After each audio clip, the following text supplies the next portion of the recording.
Hello guys, आज मैं आपको एक्सप्लेन करने वाला हूँ मोंकी किंग की एक और मूवी जिसका नाम है true and false the monkey king. कुछ लोग शायद इसे real versus fake monkey king नाम से भी जानते होंगे, तो दोनों एक ही है।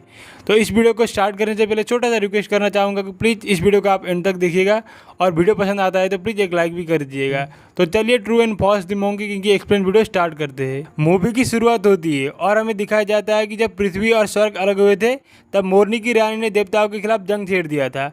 और देवताओं के खिलाफ जंग छेड़ने के बाद देवताओं को हराने के लिए मोरनी की रानी ने कुछ बुरी आत्माओं को दुनिया में बुलाया था। और देवताओं को हराने के बाद मोरनी की रानी तीनों दुनिया पर कब्जा करना चाहती थी, इसलिए वो बुरी आत्माओं को संसार में बुलाती है। फिर संसार का शांति बनाए रखने के लिए देवताओं ने मोरनी की रानी को मयूर पर्वत में कैद करके रख दिया। फिर देवताओं ने तानसेन को टीन की छड़ी देकर उसके शिष्यों के साथ एक यात्रा में भेज दिया। वो यात्रा थी पवित्र हिकार पर्वत तक, ताकि वो लोग हिकार पर्वत तक पहुंच जाए और सभी बुरी आत्माओं को उस छड़ी की मदद से धूल बना के यहाँ से गायब कर दे। इस यात्रा में बहुत सारी बुरी आत्माओं ने तानसेन से उसकी छड़ी को छीनने की कोशिश की, लेकिन सभी बुरी आत्माओं को सुन हुकोंग यानी कि द मोंकी किंग ने मार गिराया और छड़ी की रक्षा की। और तानसेन और मोंकी किंग की यात्रा अभी लगभग खत्म होने वाली है। हमें जेतन और लोहार को दिखाया जाता है, वो दोनों बुरी आत्माएं होती है। जेतन मरने की हालत में होती है और लोहार उसका प्रेमिक होता है, इसलिए लोहार नहीं चाहता है कि जेतन मरे। लोहार जेतन को मयूर की रानी के पास ले जाने लगता है ताकि मयूर की रानी जेतन का इलाज कर सके और उसे बचा ले। मयूर पर्वत कैसे खोलना है ये लोहार जानता था और लोहार बहुत ज़्यादा शक्तिशाली भी होता है। लोहार जेतन को लेकर मयूर की रानी के पास पहुंच जाता है और लोहार मयूर की रानी को कहता है कि वो जेतन के जान के बदले कुछ भी करने को तैयार है। मयूर की रानी लोहार से कहती है कि ब्लैक विंड पहाड़ पर वुकोंग सभी बुरी आत्माओं को मार रहा है और वो बहुत जल्द हिकार पर्वत पहुंच जाएगा, जिससे सभी बुरी आत्माएं मर जाएगी। इसीलिए मयूर की रानी चाहती है कि लोहार उसके लिए वुकोंग से लड़े और तानसेन की छड़ी लाकर मयूर की रानी को दे, ताकि बुरी आत्माएं यहीं पे कैद हो सके और वो देवताओं को हरा दे, जिससे मयूर की रानी तीनों दुनिया पर राज कर सके। लोहार जेतन के हाथ में एक मूर्ति रख देता है। उसके बाद मयूर की रानी अपनी शक्तियों का प्रयोग करती है और लोहार के आगे एक ऐसी छड़ी ला के खड़ा कर देती है जो कि हुकोंग के पास भी रहा करती थी। उसके बाद लोहार उस छड़ी को पकड़ता है और वो धीरे धीरे करके मोंकी किंग में बदलने लगता है, यानी कि मयूर की रानी लोहार को मोंकी किंग में बदल देती है। मयूर की रानी अपनी शक्तियों से लोहार को हुकोंग जैसा बना देती है और उसे शक्तिशाली भी कर देती है, लेकिन लोहार की अतीत की यादें सभी मिट जाती है और अभी लोहार को लगता है कि वही असली मोंकी किंग है। सीन शिफ्ट होता है और हमें तानसेन, उसके शिष्य और हुकोंग को दिखाया जाता है।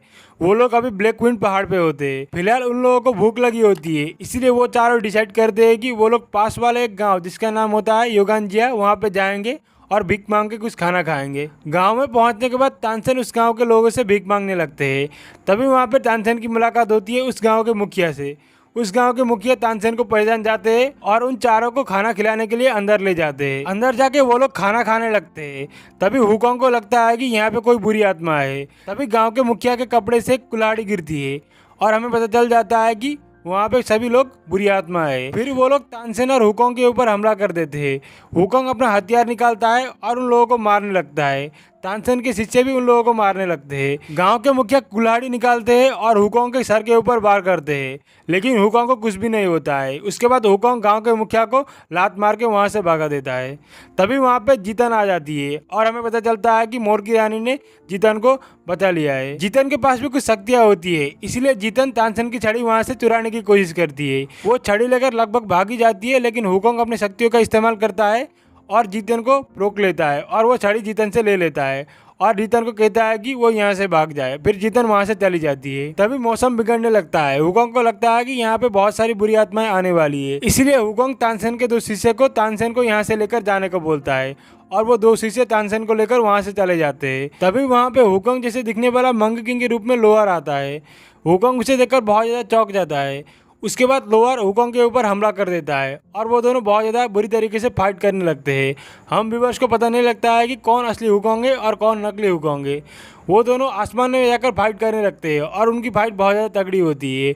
उसके बाद एक मोंकी किंग दूसरे मोंकी किंग को बहुत ज़्यादा बुरी तरीके से हमला कर देता है और उसे आसमान से हमला करके नीचे गिरा देता है। अभी हमें हुकोंग को दिखाया जाता है जो कि बुरी आत्माओं के गाँव में होता है और हमें पता चलता है कि रात को हुई फाइट में नकली हुकोंग यानी कि लोहार ने हुकोंग को बुरी तरीके से मार दिया है और मार के आसमान से फेंक दिया है, जिससे हुकोंग की आधी शक्तियां गायब हो चुकी है और अभी हुकोंग बहुत ज़्यादा बुरी हालत में है। बुरी आत्माओं के गांव के लोग हुकोंग को देखते हैं और उसे देखकर वो लोग बहुत ज़्यादा गुस्सा हो जाते हैं और हुकोंग को मारने लगते हैं। वहाँ पे जीतन भी होती है और वो भी वहाँ पे आती है और हुकोंग को मारने लगती है। उसके बाद उस गाँव के मुखिया यानी कि मास्टर वहाँ पे आते हैं और हुकोंग को लूअर कहते हैं और पूछते हैं कि वो हुकोंग जैसा कैसे दिख रहा है। जेतिन भी उसको बहुत ध्यान से देखती है और उसे भी लगता है कि वो लूअर है, लेकिन हुकोंग कहता है कि वो लूअर नहीं है, वो असल में मोंकी किंग यानी कि हुकोंग है। उसके बाद हुकोंग वहाँ से जाने लगता है। वो जंगल से जा रहा होता है, तभी वहाँ पे येन आ जाता है जिसके पास भी शक्तियाँ होती है और वो हुकोंग को मारने लगता है। हुकोंग के पास शक्तियाँ नहीं होती है, इसीलिए वो येन से हार जाता है और येन हुकोंग को मारने ही वाला होता है, तभी वहाँ पे जेतन आ जाती है। फिर जेतन और येन के बीच में फाइट होने लगता है, लेकिन जेतन येन को अपनी शक्तियों का प्रयोग करके हरा देती है और उसे बांध देती है। फिर वो हुकोंग को लेकर वहाँ से निकल जाती है। अभी जेतन हुकोंग को घर में लेकर जाती है और हुकोंग को बांध देती है।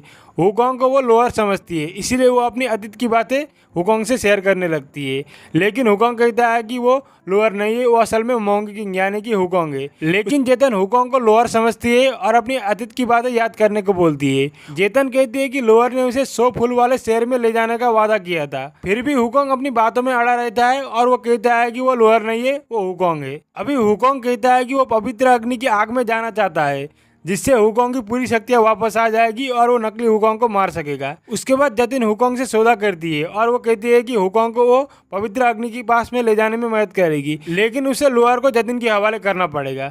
उसके बाद हुकोंग जतिन की बात मान जाता है। देवता भी अभी असली मोंकी किंग कौन है उसे समझ नहीं पाते हैं और इसीलिए लोअर को पकड़ने का जिम्मा शक्तिशाली योद्धा यांग जियान को दे देते हैं। उसके बाद बुरी आत्माओं के गाँव में यांग जियान जाता है और वहाँ के लोगों से पूछने लगता है कि लोअर यानी कि नकली मोंकी किंग कहाँ है। उसके बाद उस गांव के मुखिया यानी कि मास्टर यांग जियान को कहते हैं कि यहाँ पे सिर्फ कमजोर आत्मा है और नकली मोंकी किंग कहाँ है वो नहीं जानते। उसके बाद यांग जियान को गुस्सा आता है और वहाँ के बुरी आत्माओं को वो मारने लगता है। इधर जेतन और हुकोंग पवित्र अग्नि के पास जाने के लिए निकल पड़ते हैं और वो लोग पवित्र अग्नि के पास पहुँच जाते हैं। वहाँ पे पवित्र अग्नि के मालिक यानी कि एक साधु होते हैं। वो साधु हुकोंग को पहचानते थे। उसके बाद हुकोंग कहता है कि वो पवित्र अग्नि के पास जाना चाहता है, जिससे उसकी सारी शक्तियाँ उसे वापस मिल जाएगी।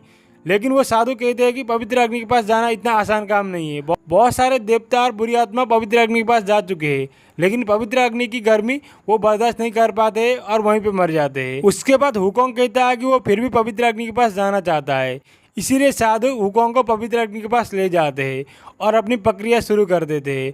थोड़ी देर बाद वहाँ पे पवित्र अग्नि चालू हो जाती है और जिससे हुकोंग बहुत ज़्यादा तकलीफ में आ जाता है। पवित्र अग्नि के गर्मी से हुकोंग थोड़ा थोड़ा करके जलने लगता है और हुकोंग बहुत ज़्यादा तकलीफ में होता है, जिसे देखकर जेतन बहुत ज़्यादा घबरा जाती है और साधु से प्रक्रिया यहीं पे रोकने को बोलती है, लेकिन साधु कहते हैं कि ये प्रक्रिया बीच में रोक नहीं सकते। उसके बाद वो प्रक्रिया चालू रहती है और हुकोंग बहुत ज़्यादा तड़पने लगता है। जब वो प्रक्रिया खत्म होती है तब हम हुकोंग को अपने मोंकी किंग के रूप में देखते हैं और हुकोंग को अपनी पूरी शक्तियाँ वापस मिल चुकी होती है। उसके बाद हुकोंग अपनी शक्तियों का प्रयोग करके लोअर यानी कि नकली हुकोंग को ढूंढने के लिए निकल पड़ता है। फिर हम लोअर को एक जंगल में हुकोंग के रूप में देखते हैं, तभी वहाँ पे असली हुकोंग आ जाता है और लोअर के ऊपर हमला करने लगता है। असली हुकोंग अपने मोंकी किंग के रूप में होता है। उसके बाद वो दोनों झगड़ने लगते हैं, लेकिन असली हुकोंग लोअर के ऊपर भारी पड़ जाता है। तभी वहाँ पे तानसेन आते हैं और उनका झगड़ा रोकते हैं। वो दोनों ही अपने आप को असली हुकोंग कहते हैं। ये सुनकर तानसेन और उसके शिष्य भी बहुत ज़्यादा कंफ्यूज हो जाते हैं कि कौन सा असली हुकोंग है। फिर वहाँ पे जेतन आ जाती है। उसके बाद हुकोंग जेतन से कहता है कि लोअर अपने पापों का प्रायश्चित करने को तैयार नहीं है। तभी जेतन दूसरे हुकोंग के पास जाती है और वही मूर्ति दिखाती है जो कि लोअर ने उसे मयूर पर्वत पर दिया था, लेकिन वो हुकोंग जेतन को पहचानने से मना कर देता है और जेतन को पकड़ के फेंक देता है, जिससे जेतन बहुत ज़्यादा नाराज हो जाती है। अभी कौन सा हुकोंग असली है और कौन सा नकली है ये बात किसी को पता नहीं होती है, इसलिए तानसेन डिसाइड करते हैं कि वो उन दोनों को एक पहाड़ पे ले जाएंगे जहाँ पे कौन सा हुकोंग असली है और कौन सा हुकोंग नकली है ये पता चल जाएगा। इसीलिए उन सब को लेकर तानसेन सिविक कर पर्वत पर चले जाते हैं। वहाँ पहुँचने के बाद तानसेन दोनों हुकोंग को पर्वत के ऊपर जाने को बोलते हैं और कहते हैं कि वो जेतन को भी अपने साथ ले जाए और वहीं पे उन्हें असली हुकोंग कौन है उसका पता चलेगा।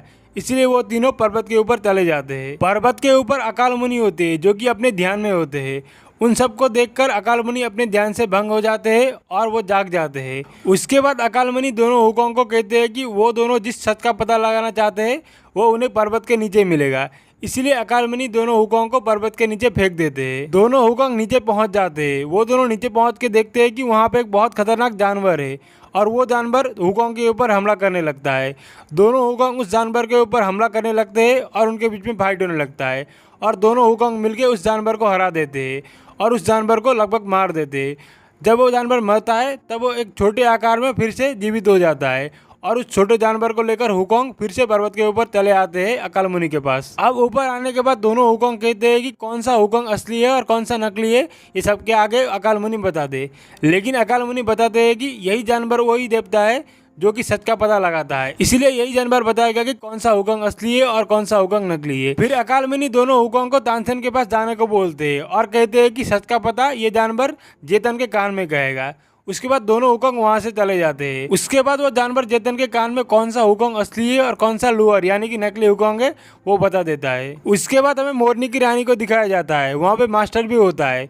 वो दोनों बातचीत कर रहे होते हैं। उसके बाद मोरनी की रानी मास्टर को कहती है कि वो आगे का काम संभाले और मोरनी की रानी मास्टर को सच का आईना दे देती है। इधर जेतन तानसेन के पास आती है और वो सभी लोग जेतन को कौन सा हुकोंग असली है ये पूछने लगते हैं। तभी जेतन कहती है कि उगानजे पहाड़ के हमले में जो हुकोंग घायल होकर नीचे गिरा था वही असली हुकोंग है, यानी कि इतने टाइम तक जेतन के पास जो था वही असली हुकोंग है और वो दूसरा लोअर यानी कि नकली हुकोंग है। उसके बाद जेतन लोअर के पास जाती है और ये सब छोड़ के उसके साथ चले जाने को बोलती है, लेकिन लोअर नहीं मानता है कि वो नकली हुकोंग है और वो तभी भी कहने लगता है कि वो असली हुकोंग है।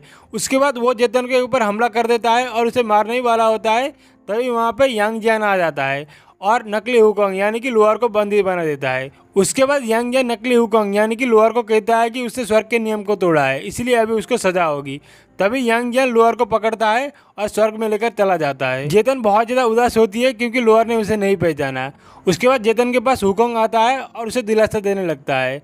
जेतन हुकोंग को असली हीरो कहती है क्योंकि हुकोंग अपने चाहने वालों की रक्षा करता है और अपनी दुनिया की भी वो रक्षा कर रहा है। तभी तानसेन सभी लोगों को खाना खाने बुलाता है। जेतन के पास एक सूप होता है, इसलिए जेतन सभी लोगों को वो सूप पीने को बोलती है, इसलिए सभी लोग वो सूप पीने लगते हैं। इधर यांग जियान नकली हुकोंग यानी कि लोअर को बंदी बना के रखता है, लेकिन लोअर यानी कि नकली हुकोंग अभी भी कहता है कि वो असली हुकोंग है, लेकिन यांग जियान उसकी एक बात भी नहीं सुनता है। अभी सुबह हो जाती है, हुकोंग भी उठ जाता है, लेकिन वो देखता है कि वहाँ पे जेतन नहीं है और वहाँ पे तानसेन की छड़ी भी नहीं है। तभी हुकोंग को समझ आ जाता है कि जेतन ने उनके साथ धोखा किया और तानसेन की छड़ी चुरा के वो चली गई है। जेतन तानसेन की छड़ी लेकर जा रही होती है, तभी उसके रास्ते में हुकोंग आ जाता है। हुकोंग कहता है कि जेतन एक बुरी आत्मा है और वो कभी भी नहीं सुधर सकती है।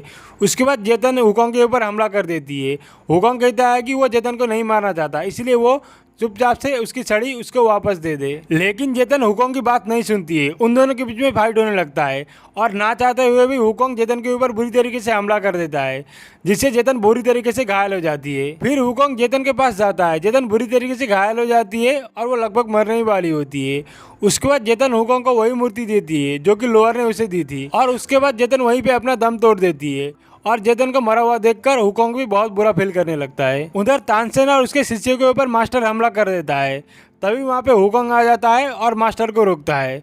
उसके बाद मास्टर हुकोंग को कहता है कि क्या उसे सच में लगता है कि वो असल में रियल हुकोंग है या फिर वो मयूर रानी का एक मोहरा यानी कि लूअर है जो कि हुकोंग के रूप में है। मास्टर की बातें सुनकर हुकोंग बहुत ज्यादा गुस्सा हो जाता है और वो मास्टर को मारने के लिए हमला करने लगता है, लेकिन मास्टर हुकोंग के ऊपर मयूर रानी का दिया हुआ आईना दिखाता है, जिससे वो धीरे धीरे करके लूअर में बदलने लगता है। यानी कि इतने टाइम तक हम व्यूअर जिसको असली हुकोंग समझ रहे थे वो असल में असली हुकोंग नहीं लूअर था और असली हुकोंग यानी कि मंकी किंग तो यांग जियान के पास बंदी है। अभी लूअर अपने असली रूप में होता है। तभी मास्टर लूअर को मारने ही वाला होता है, लेकिन मास्टर को तानसेन रोकते हैं और उसे छोड़ने को कहते हैं और उसके बदले वो तानसेन की छड़ी देने को बोलते हैं।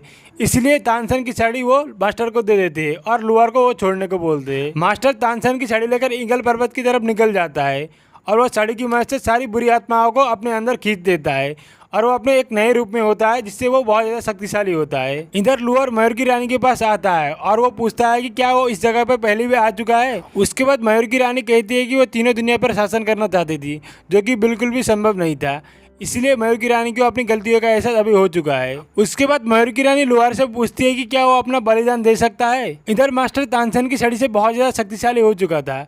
उसके बाद मास्टर को रोकने के लिए वहाँ पे यांग जियान आता है और मास्टर और यांग जियान के बीच में फाइट होने लगता है। मास्टर बहुत ज़्यादा शक्तिशाली होता है, इसलिए वो यांग जियान को हरा देता है, लेकिन तभी वहाँ पे मंकी किंग के रूप में लुआर आता है और हमें पता चलता है कि मयूर की रानी ने लुआर को फिर से मंकी किंग बना दिया है। मास्टर यंग यान को पकड़ता है और वो पहाड़ से फेंक देता है, लेकिन यंग यान मरने से पहले अपनी आवाज़ में असली हुकॉन्ग यानी कि मंकी किंग को आज़ाद कर देता है और हम देखते हैं कि अभी असली हुकॉन्ग यानी कि मंकी किंग आज़ाद हो चुका है। फिर ईगल पर्वत पे असली हुकॉन्ग भी आ जाता है और वहाँ पे लुआर भी होता है जो कि मंकी किंग के अवतार में होता है। उसके बाद मास्टर उन दोनों के ऊपर हमला कर देता है। दोनों हुकॉन्ग मिलकर मास्टर का सामना करने लगते हैं। मास्टर अपनी शक्तियों का प्रयोग करता है और अपने आप को एक बड़े से राक्षस में तब्दील कर देता है। दोनों हुकॉन्ग मिलकर अपनी शक्तियों का प्रयोग करके उस राक्षस को मार देते हैं और वो मास्टर भी अपने असली रूप में आ जाता है। तानसेन को अपनी छड़ी मिल जाती है, इसलिए तानसेन अपनी छड़ी से सभी बुरी आत्माओं को छड़ी में कैद कर देते हैं। लुआर भी एक बुरी आत्मा होता है, इसलिए वो धीरे धीरे करके छड़ी में कैद होने लगता है और मास्टर भी छड़ी में कैद हो जाता है क्योंकि वो भी एक बुरी आत्मा होता है। हम लुआर को देखते हैं जो कि अभी दूसरा जन्म ले चुका है, लेकिन लुआर के पास अभी भी अपने पिछले जन्म की यादें होती है। इसलिए लुआर जेतन को ढूंढते हुए 100 फूलों वाले शहर में पहुंच जाता है और वहाँ पे जाके जेतन को ढूंढने लगता है। तभी लुआर जेतन को देखता है और वो जेतन के पीछे जाने लगता है, लेकिन बाद में उसे पता चलता है कि जेतन का एक बच्चा है, इसलिए लुआर बहुत ज़्यादा नाराज हो जाता है और वो जेतन के घर के आगे अपनी वही देवी की मूर्ति वहाँ पे रख देता है और वहाँ से चला जाता है और मूवी यहीं पे ख़त्म हो जाती है। लेकिन मंकी किंग की एक और मूवी जिसका नाम है हुकॉन्ग जो कि 2017 में रिलीज हुई थी, उसका एक्सप्लेन वीडियो हमारे चैनल में ऑलरेडी है और वो वीडियो आप एक बार देख लीजिएगा। मूवी के एक्सप्लेन वीडियो देखने के लिए प्लीज़ हमारे चैनल को सब्सक्राइब कीजिएगा और बेल आइकन को भी जरूर प्रेस कीजिएगा। ये वीडियो अगर आपको पसंद आएगा तो प्लीज़ एक लाइक कीजिएगा और ऐसे ही वीडियो देखने के लिए प्लीज़ हमारे चैनल को सब्सक्राइब भी कीजिएगा।